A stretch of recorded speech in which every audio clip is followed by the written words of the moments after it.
Well, I'm so glad. I'm so glad you asked me about my entrance into pharmacy. It was sort of complicated because I was raised as a musician, and my parents were both musicians. My father was a composer, but I made good grades in mathematics and chemistry. And I got a degree in chemistry from the University of Kentucky in 1948, and got really good grades. The dean of the College of Arts and Sciences, Dean, was my mentor, and he was terrific. And because of that, and a friend of mine who was a woman pharmacist in Lexington, there weren't too many of them then.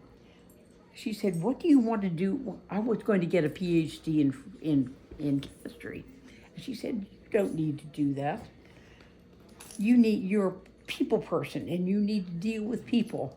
So that's because of that, I put my applications in for the University of Kentucky College of Pharmacy in Louisville. It was in Louisville at the time, and also in Indiana, or no, in Illinois, because my mother was teaching up there. And I went up to Illinois. I was admitted into the College of Pharmacy in Illinois first, and I had an excellent job as a chemist for one of the physicians in the medical school, Dr. Pfeiffer, and I was all ready to go to work and live with my mother there. Really wonderful. I went into the dean the first day of of going to school there. I went into the dean just to meet him, and I told him who I was and what my background was and everything. Had a job at the medical center, and the first thing he said to me was, "I don't know what you women do going to the College of Pharmacy. You just waste our time and our money.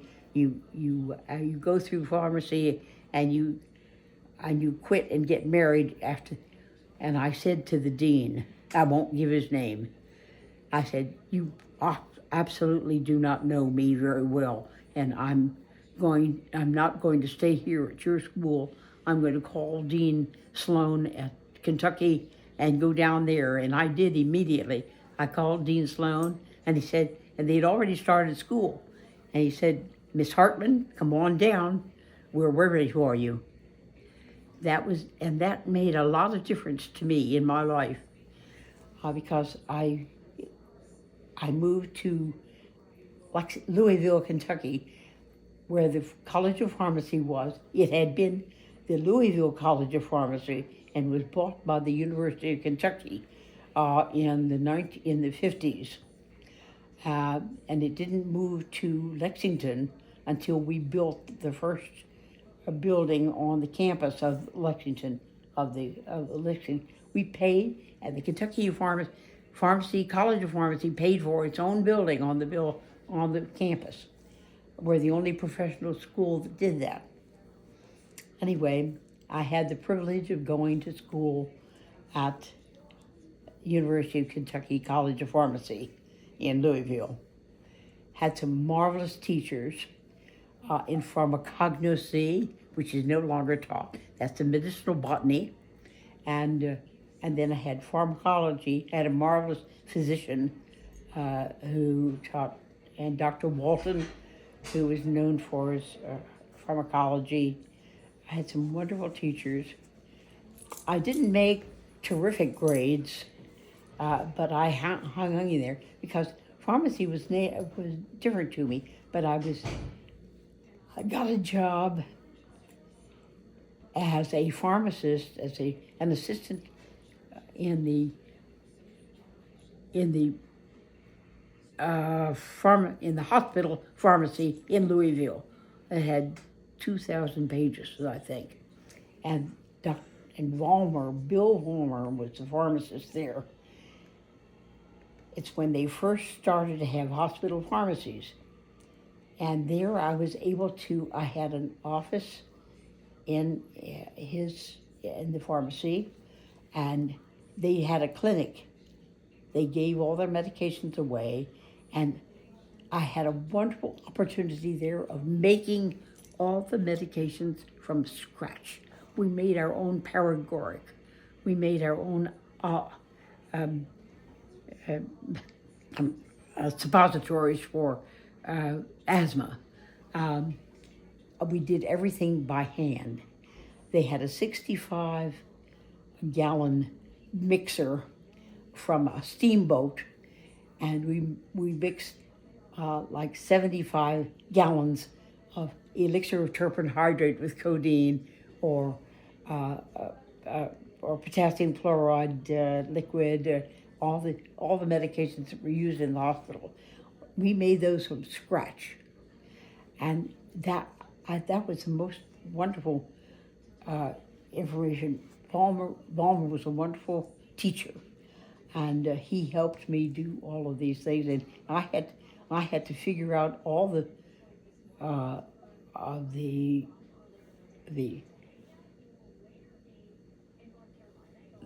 formulae for if we had a small formulation. I had to figure out how much would go into 65 gallons of something, or 5 pounds of liquid, or ointment. And we had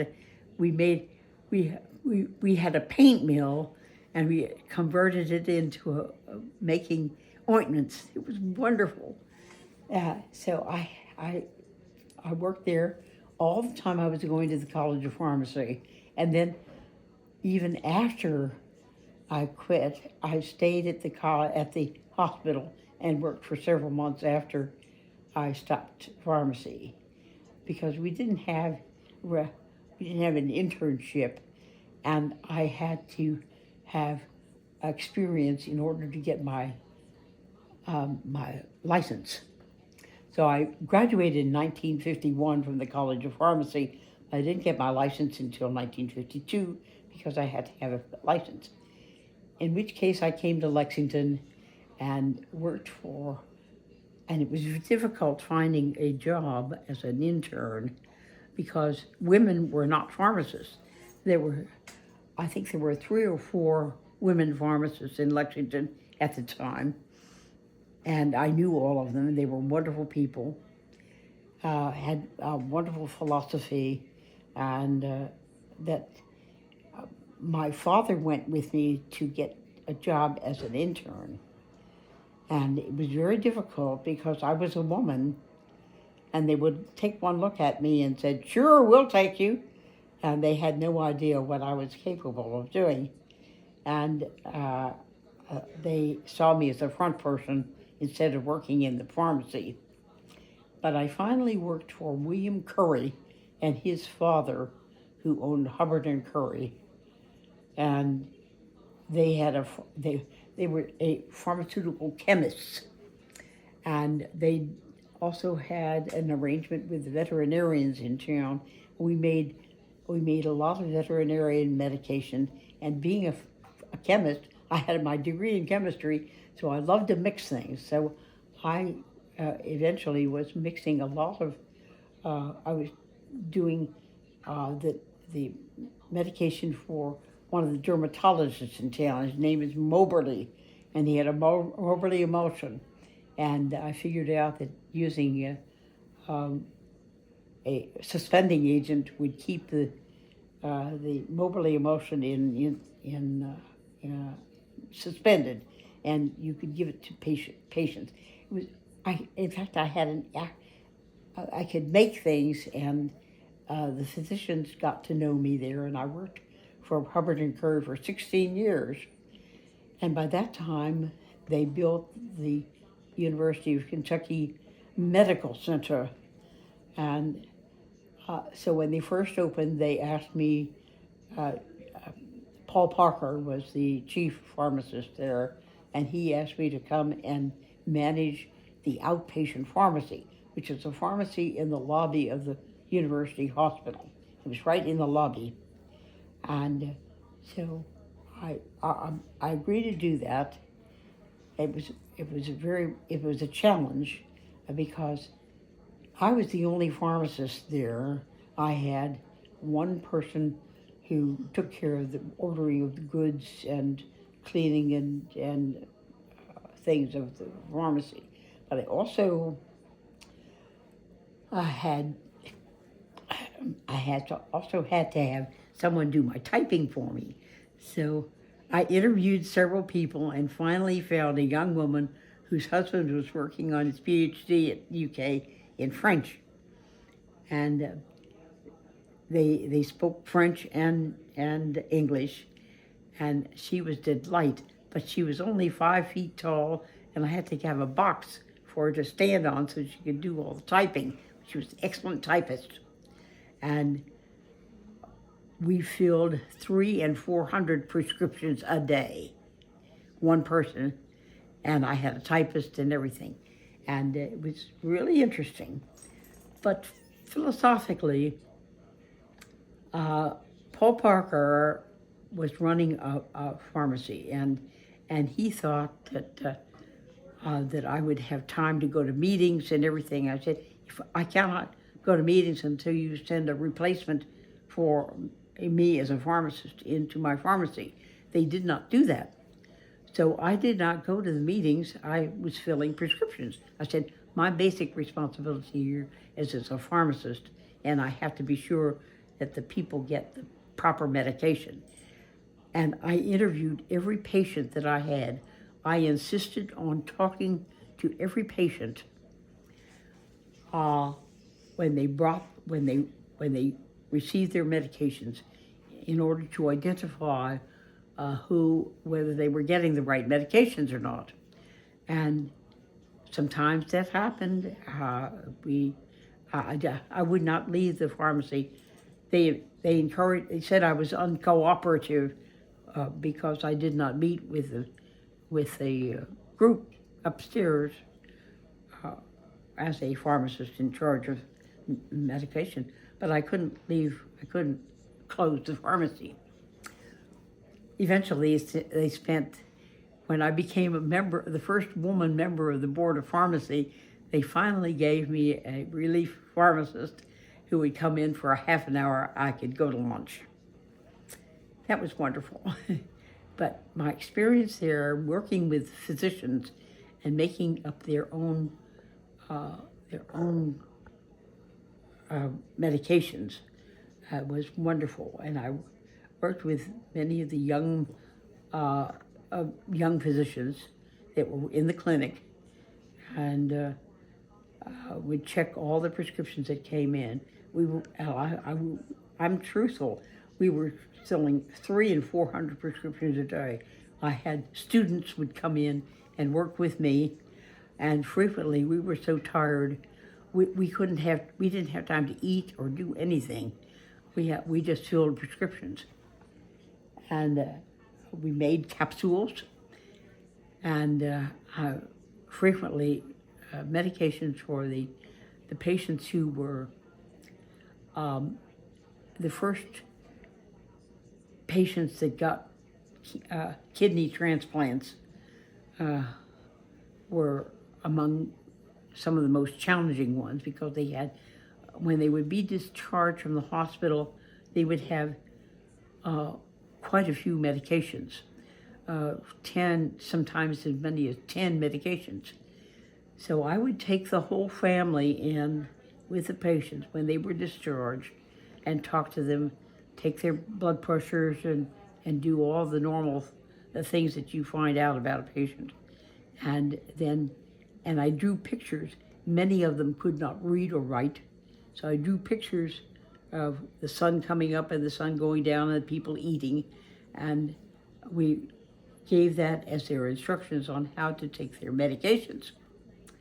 And we have, with the patients, particularly, I remember one family from the hills of Kentucky. They would come down with one girl patient. She was 12 years old. She had a kidney transplant, and when she went home, she had about 12 medications. And so I gave her I gave the family a written group, had all the medications listed, the time she took them, the time during the day and everything. And then when the family was getting ready to leave, they said, "We don't have a clock." So I took off my wristwatch and gave it to them. But the need of the people, you have to identify what the needs of your patients are first, if they can read or if they can't read. Many people claimed that they didn't have their glasses, and I knew that they could not read. You had to identify what their needs were.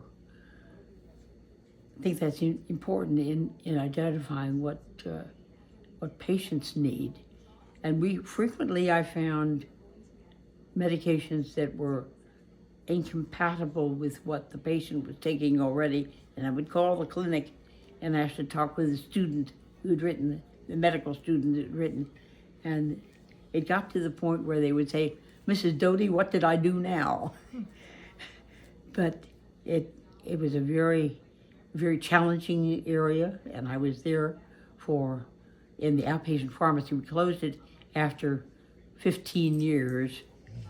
They closed the outpatient pharmacy completely, and it was taken over by a clinic and made in a separate facility. It was not in the medical center anymore. At which point, essentially I was fired from my job, but I took over, I asked to go to inpatient pharmacy, and I hadn't had any experience here, but that was wonderful, and I stayed until 1988. That means I had 30 years at the University of Kentucky working as a pharmacist. It's wonderful, fantastic experience. I'll never forget it. When I was working as a pharmacist with Hubbard and Curry, Bill Curry was a member of the Bluegrass Pharmacists Association. But the Bluegrass Pharmacists Association had closed during the war, and they did not meet. So in 1952, when I was working for Hubbard and Curry Pharmacy, I talked to Bill and to other pharmacists, McMurtry from Nicholasville, and several pharmacists in Lexington were interested in rebuilding the Bluegrass Pharmacists Association. So we finally got that started, and I was the secretary for the Bluegrass Pharmacists Association in 1952. I was a member as long as I practiced, which was 70 some years, and I was president 5 times. But in the process of doing that, I went to the national pharmacy meetings. The first one I went to was in Miami Beach, and I was really impressed with Gloria Niemeyer, who had not married had not married Don Frankie yet, and we became friends. And so I became very interested in the pharmaceutical groupings, the meetings, and I was a member of the Kentucky Pharmacists Association, but the women did not participate in the meetings very much. There was an auxiliary that was very active, but women pharmacists were not very active. So they appointed me as a chairman of the grievance committee. That's the toughest committee you could possibly be on. And I was chairman of the grievance committee for many years. That's tough because you have to find out people that are having problems or are having problems in pharmacy. As a result, E. Murphy Josie, who was the executive director of the board of pharmacy, and also of the Pharmaceutical Association, that should never have happened. Anyway, he put me on the list to become a member of the board of pharmacy. Well, that was unheard of, that a woman should do it, and not only a woman, but an employee. But in 19 60, I became a member of the Board of Pharmacy, and the governor of Kentucky, Governor Nunn, placed me on the Board of Pharmacy, and I was sworn in by Robert Stevens, who was who was a friend and also a lawyer in Lexington. I was on the Board of Pharmacy for the 5 years that it took, and then if you were good enough, then as a member of the board, you became a president of the board for the 5th year, and I was president of the board. The marvelous thing about being on the Board of Pharmacy was I was also a member of the Blue Ribbon Committee, which was the committee that eventually wrote the exams for getting into the College of Pharmacy, and also when you graduated, taking the board exams. And so for many years, I wrote the questions in pharmaceutical chemistry and pharmacy. And I was a member of a group called we have a Blue Ribbon Committee, and we met once a year. And it was composed of professors and practicing pharmacists all over the United States. And we would meet in various cities: Atlanta, Philadelphia, Chicago, Seattle, whatever, and stay for a week. And during that time, we would write the questions for the exams that would provide for people being pharmacists. That was the most exciting thing that I could probably do. It was wonderful. The only thing is, you were assigned to. I was doing chemistry and pharmacy questions, chemistry mostly, and they would put everyone who was involved with chemistry. There were about 5 of us in chemistry, and we would sit in one room. They'd lock the doors, and we'd do morning and night, and have a break for lunch, and we would do nothing but write questions. One of the interesting things about it was we went to Memphis, Tennessee for one of our meetings, and a very southern town. And when they went in for lunch to the hotel, we all went in for the lunch. Because I was a woman, and the only woman, they served me first. And that was for every meeting.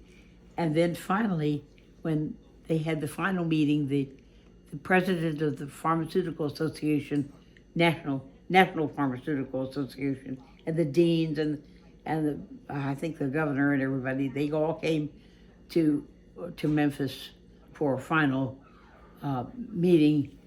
And that night I was the only woman there, so they all looked to me to see what we were being served.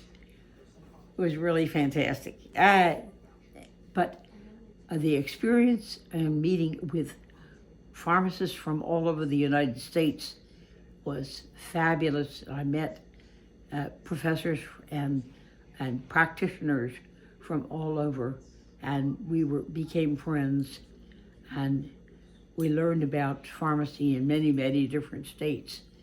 And as a result of that, I found out the philosophy of practicing pharmacy was very important in order to be a pharmacist.